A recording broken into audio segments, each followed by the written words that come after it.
Alam mo ba na pati dining table may epekto ngayong Ghost Month? Ngayong Ghost Month, hindi lang trabaho at negosyo ang dapat bantayan, pati ang dining table mo sa bahay may malaking symbolism sa Feng Shui. Sa Chinese tradition, ang dining table represents family unity, abundance, at prosperity.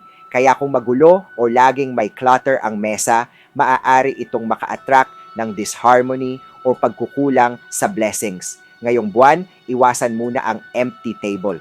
Kapag puro plato lang at walang pagkain, pwedeng magbigay ng impresyon na kulang ang daloy ng swerte sa bahay. Maglagay kahit simpleng prutas, katulad ng mansanas para sa peace, dalandan para sa good fortune, at ubas para sa abundance. Iwasan din ang pagtatalo habang kumakain. Ghost Month is a sensitive time, kaya mas maganda kung ang dining area ay nagiging lugar ng harmony at masayang kwentuhan. Kung may bisita, iwasang mag-iwan ng upuang bakante na parang para sa extra guest dahil sinasabi na spirits can join uninvited. At huwag kalimutang panatilihing maliwanag at welcoming ang dining space para hindi makapasok ang negative energy.